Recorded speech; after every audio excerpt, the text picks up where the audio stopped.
What you just saw were NATO's military drills. In June, 16 NATO allies conducted a major military exercise. Finland and Sweden participated too. There were 45 ships, more than 75 aircraft and 7,500 troops. Such drills will become a regular feature now. Yesterday we told you how Europe could become the new battleground because Europe feels threatened by Russia. European leaders are making some dire predictions. The top general of the British forces has given some advice. He says the United Kingdom should prepare for war. Germany too is worried. It has announced a fresh round of deployments. Europe is now adopting a Cold War doctrine on Gravitas tonight. That's what we'll discuss. The annual NATO summit ended yesterday. NATO chief Jens Stoltenberg ended the event with a warning. He declared that Russia is, quote-unquote, the most significant and direct threat to NATO today. And the implications of a full-scale war with Russia would be dire. At the same time, we also know that this can get worse. Because if this becomes a full-scale war between Russia and NATO, then we'll see suffering, damage, death, destruction at a scale which is much, much worse than what we see in Ukraine today. Suffering at a scale that's much worse than Ukraine. Why is the NATO chief, in fact, worried? The military alliance has released an assessment. It has highlighted three major concerns. Concern number one, NATO says Russia is trying to destabilize northern and eastern Europe. Concern number two, the Russian military buildup. NATO says Russian forces have a presence in three regions, the Baltic Sea, the Black Sea and the Mediterranean Sea. These regions are dangerously close to NATO member states, hence the military threat. And concern number three, Russia's relationship with Belarus. NATO believes there is now a tight military integration between Moscow and Minsk. And that challenges NATO's security and interests. This is the assessment as of today. It will change. It will change because Vladimir Putin has vowed to match any NATO deployment toe-to-toe. The US is driving NATO's aggressive moves, but Europe is no more on the sidelines. Major European partners are stepping up their contribution. Let's start with the United Kingdom. General Patrick Sanders is the new Chief of General Staff of the British Army. He took charge last month. This week, he gave a speech. It was more like a warning. General Sanders said the UK should prepare for war. And I'm quoting, in Ukraine, we have seen the limitations of deterrence by punishment.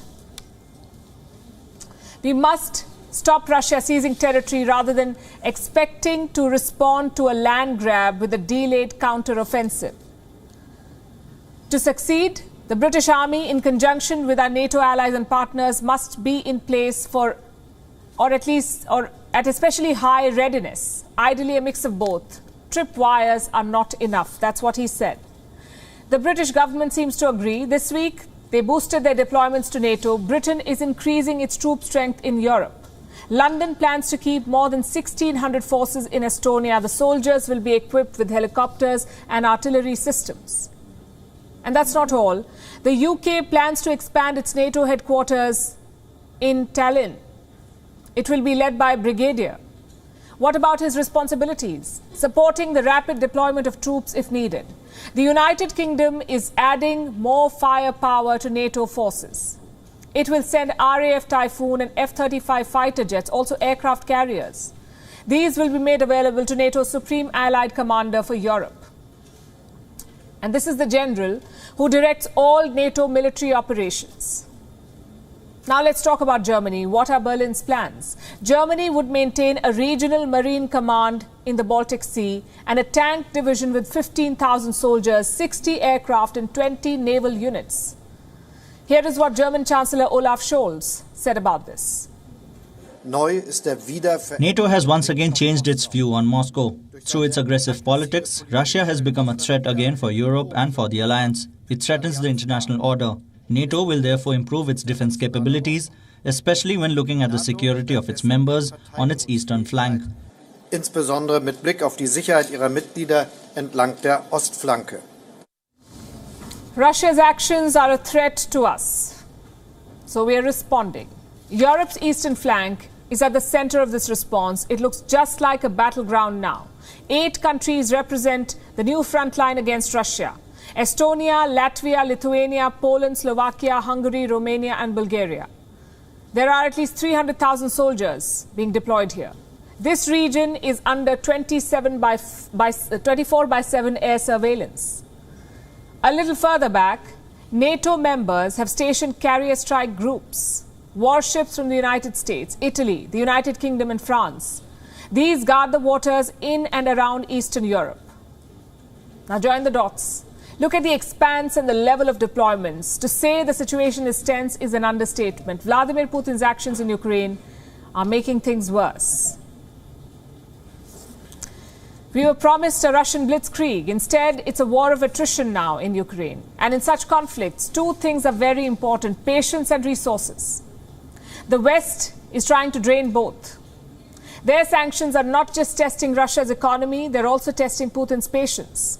But are they working? According to Putin himself, no, they're not. In a recent interview, he was asked about possible deadlines in the Donbass. Listen to his reply.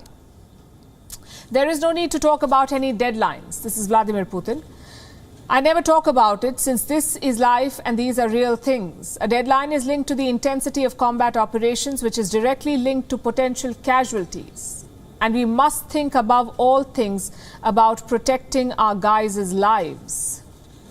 A couple of things to note here. 1, he says there are no deadlines. It depends on how intense the fighting is. And 2, he says protecting his soldiers is most important. Is it though? Russia last released their casualty figures in the month of March. That's almost 3 months back. And since then, they have acknowledged 0 casualties. What does that mean? Either Russia has had 0 casualties, they've lost no soldiers in the last 3 months, or they're refusing to acknowledge the sacrifice of their soldiers. It's not much of a puzzle. But coming back to the deadline, if Putin is serious about prolonging the war, it will have repercussions. And his decision depends on a lot of factors. Number 1, how long will NATO keep supporting Ukraine? Joe Biden says as long as necessary. The US president has announced another round of military aid, total value almost $800 million. As long as NATO keeps the war chest open, this war will drag on. Factor number 2, the resistance in the Donbass. Putin laid out 3 military objectives in his latest interview. Liberating the East, protecting the local population, and creating favorable security conditions for Russia.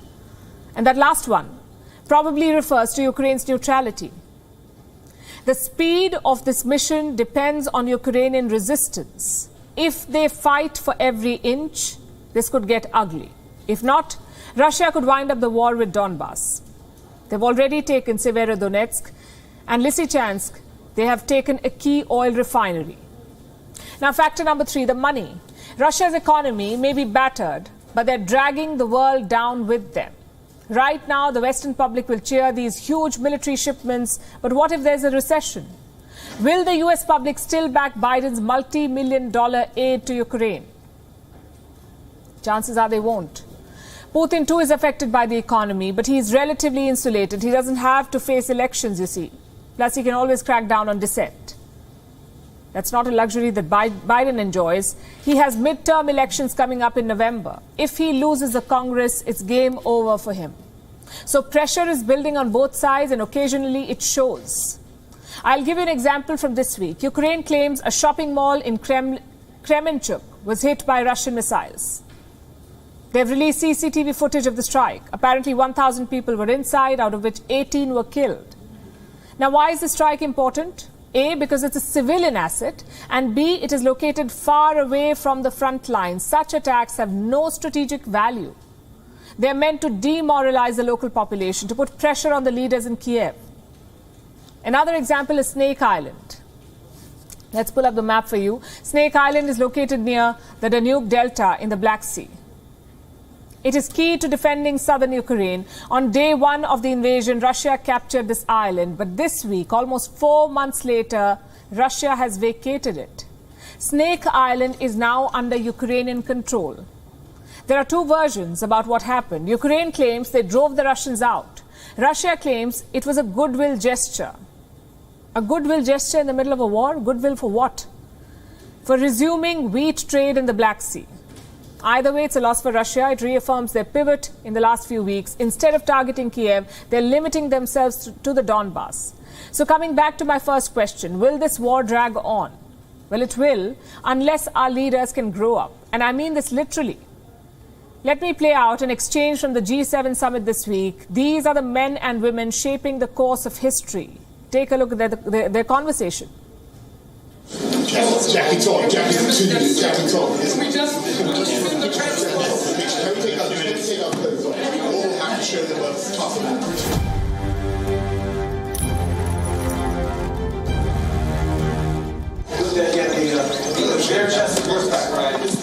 Oh, yes.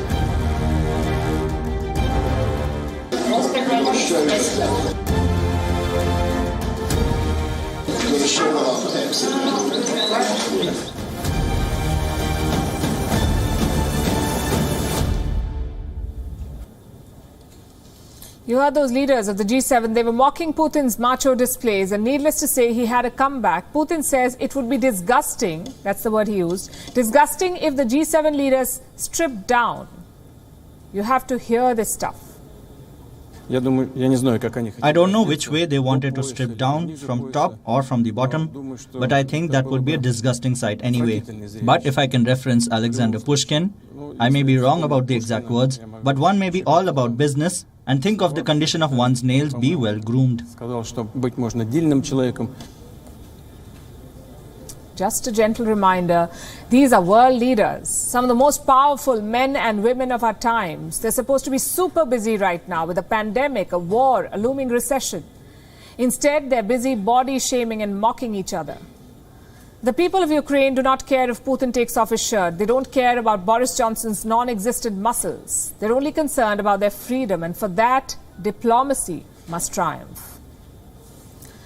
You could say the same about the global economy. If world leaders don't get their act together, we could be in for a lot of pain, even worse than during the pandemic.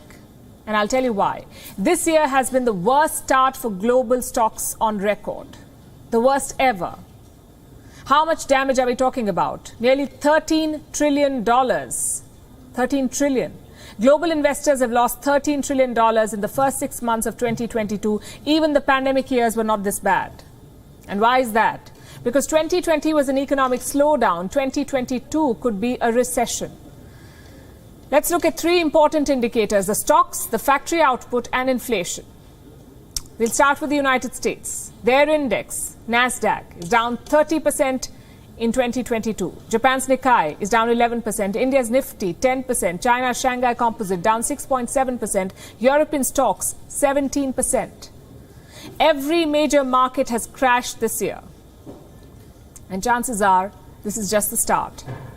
For stocks to recover, economic activity must pick up. And what does that mean? It means factories must increase output, the job market must expand, foreign investment should flow in. Only then will the markets recover. But right now, the exact opposite is happening, which brings us to the second indicator, factory output. It tells you how the manufacturing sector is performing. And right now, it's not so good. The Eurozone manufacturing fell last month. It was the first decline since early 2020. Same with Britain. Their manufacturing outlook is the gloomiest since May 2020. What about Asia? South Korea's factory output dropped for the second month. So did Japan's. Only India and China reported slight increases, but you can barely count that as growth. The fact is, manufacturing is stalled. Factories are simply not increasing output. You could ask why, and we'll tell you. Two major reasons. One is higher inflation. Raw materials are simply too expensive today, so factories are cutting down on output. The second reason is falling demand. People are bracing for a recession by the end of this year. So naturally, they're not in the mood to spend. Their tendency is to save every penny, especially with inflation on the prowl. Now, this time, Europe has set a new record. Inflation in the Eurozone has topped 8.6%. It's the highest rate since 1997. Some countries are worse off than others, like Spain. Their inflation has crossed 10%. So what is the European Union planning to do? What every country is doing. The European Central Bank is planning an interest hike. the first one in almost 11 years. But is it too late? Central banks had a narrow window to ace the soft landing, to strike a balance between inflation and growth, but that window is closing fast. The new interest hikes may or may not control inflation, but they will hurt economic output. They will slow down growth, possibly derail all hopes of a recovery. How is India responding to this looming crisis? In two ways. Number one is by scooping up good deals wherever possible, even if that means doing business with Russia and more business with Russia. India has significantly increased the import of Russian oil. It is being sold at heavy discounts to India, Russian oil. And now Indian businesses are eyeing the Russian market. Dozens of Western companies have left Russia. This could be India's chance to capture some of that market. A few companies are already in talks, like Berger Paints, Dr. Reddy's, CCL Products. All of them are planning to expand their Russian footprint. And that's not all. Indian retailers could soon open stores in Russia. Vladimir Putin confirmed this development at the BRICS summit. But which retailers? That he did not mention. Strategy number two for India, preemptive action. The Indian government announced a wave of new measures on Friday. I list them out. The import duty on gold has been hiked. It was 7.5%. The new import duty is 12.5%. On steel, an export duty has been levied, 15% on all exports. But the biggest changes are in the oil sector. Indian producers will now have to pay what they call a windfall tax. How much? Around $294 per ton. Think of it as an additional tax. Also, some quotas have been established. Like 50% of gasoline you sell abroad must be sold domestically. I'll explain that. Suppose you sell 100 liters of gasoline abroad. Then your domestic sales must make up at least 50% of that. In this example, at least 50 liters must be sold in India. There's a similar quota for diesel as well. Around 30% has to be sold domestically. Now, all of these are preemptive moves. They have the same ultimate goals. One is to prop up the rupee, and two, to save forex. Right now, the Indian rupee is in free fall. It's down almost 8% compared to January, which means India is paying more for the same imports. It is draining its reserves at a faster rate. So what does the government do? Try to recover some of that money. Oil producers are already making a fortune because of the rising prices. The windfall tax will level that up. The government will basically get a cut. And what about the quotas and the gold duties? They will help reduce imports. Indian gold prices increased $15 today, and when the prices rise, the demand falls.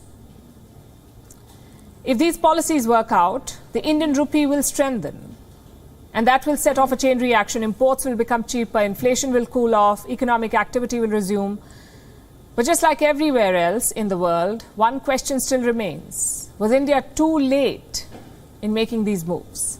The RBI still has an impressive forex stock, nearly $600 billion, but the trajectory is a bit worrying. The reserves have dropped by $11 billion in the last 3 weeks. So Indians are also playing the waiting game, waiting to see if the soft landing sticks.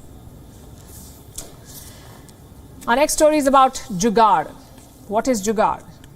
It's a Hindi term for a hack, a simple workaround to deal with a complicated problem. That's what a jugaad is.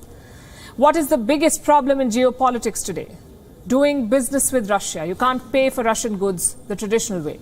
All banking channels are closed. Any direct business transaction with Russia will trigger Western sanctions. But Indian companies have not stopped doing business with Russia. They have found a hack. Ultratech is India's biggest cement producer. A report says it is importing cargo of Russian coal. How are they doing it? By paying the seller in Chinese yuan. How does that work? Paying for Russian coal in Chinese currency. I'll explain that. Ultratech is buying coal from Russia's Siberian Coal Energy Company, also called SUEK. Now, first of all, why does a cement company need coal? Well, coal is the main fuel to manufacture cement. How much coal did Ultratech buy? This consignment, the one we are talking about, was of 157,000 tons. It was loaded at a Russian port called Vanino. How much is the consignment worth? The invoice is of around $25 million. Reports say Ultratech made this payment in yuan, around 172 million yuan to be precise. How was this purchase arranged? Now, reports say SUEC has a business unit in Dubai. The sale was arranged from there. How the mechanism works exactly is not yet clear. Presumably, the business unit in Dubai accepts payments in yuan and then the coal is shipped. Other companies are also using this route. They make the payment in yuan and then they take the coal from Russia. It works for Moscow too because they like the Chinese currency. The Russian central bank keeps yuan in its reserves. About 13% of Russian reserves are in yuan assets. So Moscow can convert the yuan into the ruble. Now, how do Indian businesses get the yuan? There is one possible source. They could go to a Chinese bank, either in mainland China or in Hong Kong. There they exchange the dollars for yuan. Remember, the sanctions are triggered when the payments to Russia go in dollars. But there are no such restrictions if you use China's yuan. So effectively, you're circumventing the US dollar and you're also circumventing Western sanctions. India and Russia are trying to figure out their own mechanism. So far, there is no progress on this front. Until that happens, businesses could resort to paying in yuan. A former Indian Economic Affairs Secretary believes trade in yuan could pick up in the days and weeks ahead. I have a statement with me. This is what he said. If the rupee-yuan ruble route turns out to be favorable, the businesses have every reason and incentive to switch over. This is likely to happen more. Now, this mechanism might be new for India, but businesses around the world have been using the yuan widely. Since the Ukraine invasion, yuan to ruble trade has shot through the roof. I'll tell you how much. The yuan ruble trade has increased by a whopping 1,067%. So the yuan workaround works. But is this the right way forward? Using the yuan means empowering China. Let's face it, Russia cannot be isolated from the global economy just because the West wants it. Countries and businesses will buy Russian energy because it is cheaper. And that is the reality. But do we have to strengthen China in this process? Trading in yuan increases the demand for the Chinese currency. Chinese mouthpieces have put out some data. The use of yuan by central banks has increased. It is at a 5-year high. So more central banks around the world are keeping yuan in their reserves. So far, the US dollar has dominated global trade, and it still does. But China wants to replace the dollar.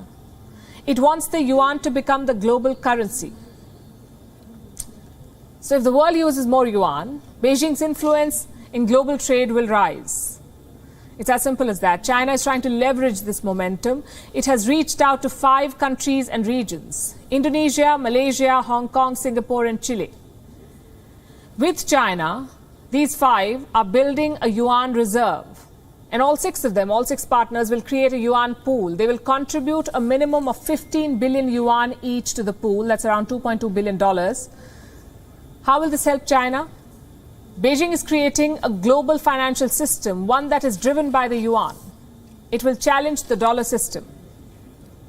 So the world will have 2 systems to deal with then, and a country that controls the financial system dictates global trade. The world cannot let China have that power. The yuan hack helps, but it may hurt in the long run. Think about it.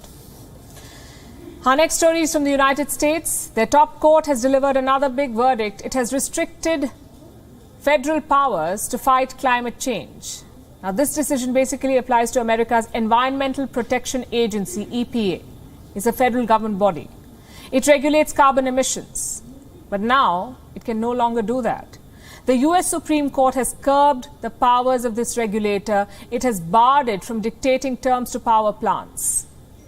And this decision is yet another setback for President Joe Biden. He wanted to lead the world in climate action.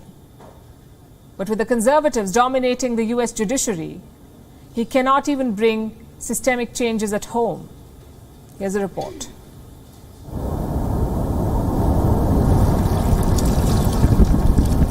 Rising sea levels, extreme weather, repeated wildfires, severe droughts. The United States of America faces all 4 of these challenges. In order to keep a check on them, it set up an executive reason to change Hong Kong's one country, two systems formula of governance, said Chinese President Xi Jinping, who is on a marks the birth anniversary of Dr. Bidhan Chandra Roy, 1st of July also happens to be his death anniversary. Dr. Roy was unique in more ways than one. He was a physician, philanthropist and social worker. He was also among the pioneers of healthcare in India. Let me tell you a little about him. Dr. Roy, he was born in Patna in the year 1882. He studied at the medical college and then Comes after Ukrainian forces pushed Russian forces from Snake Island, a strategic Black Sea island near the city of Odessa. The Kremlin has denied targeting civilians or civilian infrastructure following reports of the strike. Australian Prime Minister Anthony Albanese welcomed a new start in relations with France as he met President Macron in Paris after an acrimonious row between the two nations over a submarine contract last year. There is no reason to change Hong Kong's one country, two systems formula of governance, said Chinese President Xi Jinping, who is on a rare visit to the global financial hub to mark the anniversary of the city's handover from the British regime to China. UK and US have slammed Beijing, claiming that China had failed to meet its handover commitments. Thousands of indigenous protesters left the Ecuadorian capital of Quito after their leaders and the government signed a deal that would cut fuel prices, ending weeks of deadly protests and strikes against the rising cost of living. At least 9 protesters have been killed in Sudan, bringing the total tally of protesters killed since the coup takeover to 111. Large crowds are protesting against the military leadership that seized power 8 months ago, as the economic crisis in the country has deepened. Google has agreed to pay $90 million to settle a legal fight with the app developers over the money they earned creating apps for Android smartphones, and for enticing users to make in-app purchases. Rescuers found more bodies as they resumed searching for dozens of missing after a mudslide triggered by weeks of heavy downpours that killed at least 20 people at a railroad construction site in India's northeast. Soldiers joined more than 200 workers and police using bulldozers and other equipment to rescue those buried under the debris in Nani, a town near Imphal, the capital of Indian state of Manipur. Pakistan inflation has hit 21.32% in June, its highest ever in 14 years, amid higher food and fuel costs, even as the nation inches closer to an International Monetary Fund bailout. Australia have taken a 1-0 lead in the 2-match test series in Sri Lanka with a crushing 10-wicket victory in goal. Australia's spinners tore through Sri Lanka's lineup as they lost 10 wickets inside 23 overs to be bowled out for 113. The visitors got the required 5 runs to finish the test in less than 2.5 days. NBA superstar Kevin Durant has requested the Brooklyn Nets for a trade. The 2-time Finals MVP has 4 years remaining on his Nets contract, worth almost $200 million, which makes him one of the most valuable players in the league's history. The 34-year-old has reportedly shortlisted the Phoenix Suns and the Miami Heat as his preferred destinations. With that, it's a wrap. We're leaving you with Gravitas Images. Thanks very much for watching. Have a good weekend. We'll see you on Monday.